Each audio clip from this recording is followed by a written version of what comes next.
International, the financially troubled news service, has received more bad news. The New York Times said it would discontinue UPI's news reports December 31st. Former CBS Morning News anchor Maria Shriver makes her debut tonight on the NBC News magazine 1986. Shriver will report on date rape on college campuses. As Crocodile Dundee continues its 5-week reign as box office champion, another film with an Australian star is looming in the wings. Barbara Howard talks with Brian Brown, a central figure in the epic film Taipan. Hire a junk. I want witnesses in a fair fight. I choose fighting irons. On screen and off, Brian Brown's the kind of man who says exactly what he wants. And in Taipan, he's a Scottish merchant who wants a hunk of 19th century Hong Kong for himself. Actually, the film is the first American feature shot entirely in China. And while Brown, a robust Australian, found the location perfect for the movie, the communist culture was a bit confining. It's a society that doesn't have a lot of clubs or bars or picture theatres or whatever.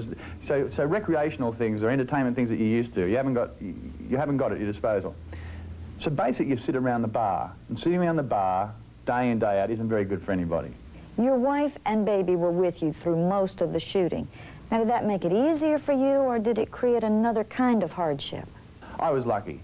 I had my family there and I was working all the time. So I could come home from work and I had Rachel and Rosie that needed my attention, and so I could lose the job very quickly and just get on with a bit of life, be it for 2 or 3 hours before I went to bed. And that kept me level and didn't allow me really to get too drunk too often.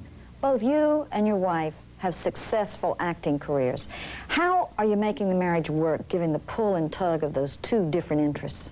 Well, I was going to crack a joke and say, oh, it's disastrous and everything's falling apart, but of course there'd be a whole lot of people out there that'd believe me if I said it, so no, it's fine. I mean, we've actually just finished doing a film together, my wife and I, and that was bloody good. That was terrific to do. I enjoyed doing that. And you know, you get your job, you get the offer, you think about it, you talk about it, you decide whether you're going to do it or you're not going to do it, and you get on with it. But it all seems to fit pretty good for me. While Barbara Howard was concentrating on the Far East, Gene Wolfe was busy closer to home, gathering items for Inside Entertainment. Gene? John, Mary, Catherine Oxenberg told me she leaves for London today to act in her first role since she left Dynasty. She'll play an American wife of an English duke who gets murdered in a